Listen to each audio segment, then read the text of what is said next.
गुरु प्यारी साध संगत जी, प्रेम से कहना धन निरंकार जी। आशा करती हूँ सद्गुरु माता जी की कृपा से आप सभी बहुत अच्छे होंगे। एक नई साखी के साथ फिर से हाजिर हूँ मैं आपके ही अपने चैनल पर। चलिए ज़्यादा समय ना गवाते हुए आज की साखी सुनते हैं। साध संगत जी, लगभग 100 वर्ष पहले की बात है। भगवान श्री राम के एक परम भक्त थे जिनका नाम था श्री राम अवधदास जी, और वो अयोध्या में ही रहते थे। श्री सीताराम नाम का कीर्तन करना राम अवधदास जी का सहज स्वभाव हो गया था, और रात को भी मुश्किल से वो केवल 2 घंटे ही सोते थे। साध संगत जी, स्वामी श्री राम अवधदास जी जौनपुर के समीप के ब्राह्मण थे, और उनका पहले नाम था रामलगन। वो अपने पिता के इकलौते पुत्र थे। उनकी माता बड़ी साध्वी और भक्तिमती थी, और माता ने ही इन्हें श्री सीताराम कीर्तन सिखाया था, और प्रतिदिन वो इन्हें भगवान के चरित्रों की मधुर कथा सुनाया करती थी। साध संगत जी, एक बार की बात है जब श्री राम अवधदास जी की आयु केवल 8 वर्ष की थी, तब एक रात को कुछ डाकू इनके घर में आ गए, और इनके पिता पंडित सत्यनारायण जी काशी में पढ़े हुए विद्वान थे। पुरोहिती उनका काम था, और उनका घर बड़ा संपन्न था। जिस रात को डाकू इनके घर पर आए, उस रात को इनके पिता घर पर नहीं थे। वो किसी और के घर विवाह में गए हुए थे। घर पर राम अवधदास जी की माता थी और ये थे। अब दोनों माता और पुत्र घर के अंदर आंगन में सो रहे थे। गर्मियों के दिन थे, इसीलिए सभी दरवाजे खुले थे, और एक और गायें खुली खड़ी हुई थी। जिस रात को डाकू आए, उस समय इनकी माता इनको हनुमान जी के द्वारा लंका दहन की कथा सुना रही थी। उसी समय लगभग 15-16 डाकू हाथों में शस्त्र लिए इनके घर में आ गए। साथ संगत जी, राम अवधदास जी की माता डाकुओं को देखकर डर गई, पर राम अवधदास जी ने अपनी माँ से कहा कि माँ, तुम डर क्यों रही हो? देखो, अभी हनुमान जी लंका जला रहे हैं, तुम उन्हें बुलाती क्यों नहीं? तुम्हारे बुलाते ही वो हमारी मदद को आ जाएंगे।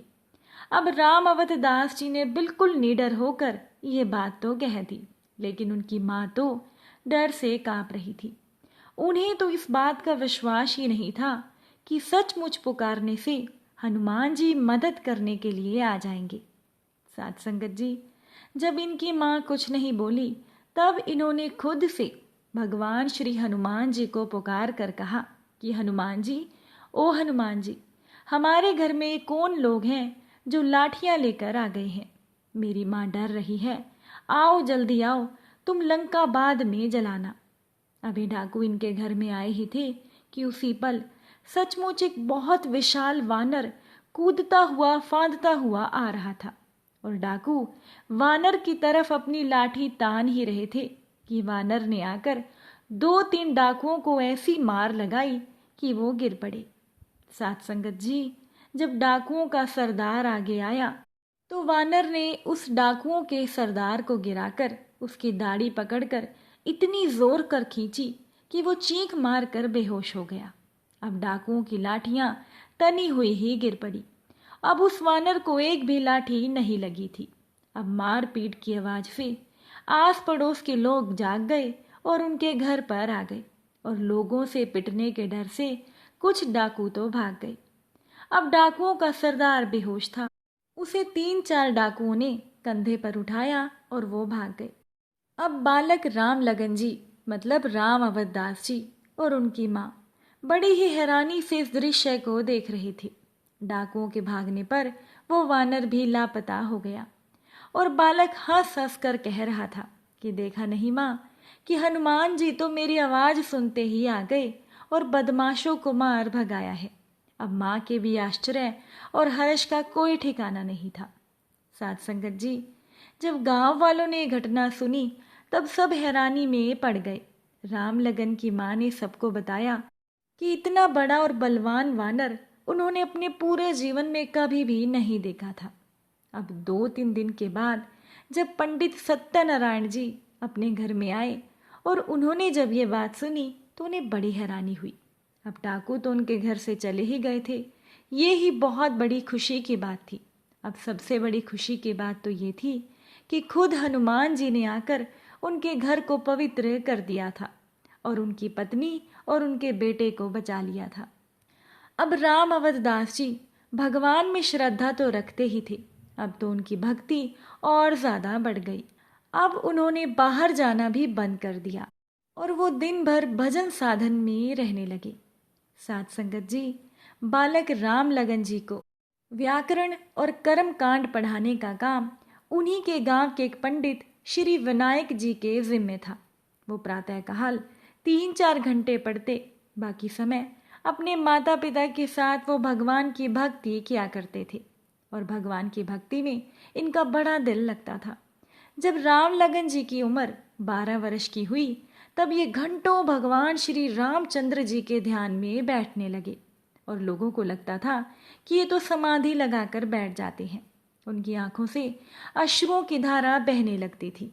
समाधि टूटने पर ये अपने माता पिता को बताते थे कि मैं भगवान श्री रामचंद्र जी, श्री जनक नंदिनी जी तथा लखन लाल जी के साथ यहाँ बहुमूल्य राज सिंहासन पर विराज रहे थे। अब बालक की स्थिति से उनके माता पिता अपने आप को बड़ा भाग्यशाली समझते थे। साथ संगत जी, असल में वो माता पिता धन्य ही होते हैं जिनकी संतान भगवान की भक्ति में लगी हुई हो और जो अपनी संतान को ईश्वर की सेवा में समर्पण कर सके। अब राम लगन जी के माता पिता अपने बेटे से बहुत प्यार करते थे, इसीलिए अपने बेटे को भक्ति के मार्ग पर लगाना वो अपना सच्चा कर्तव्य पालन समझते थे।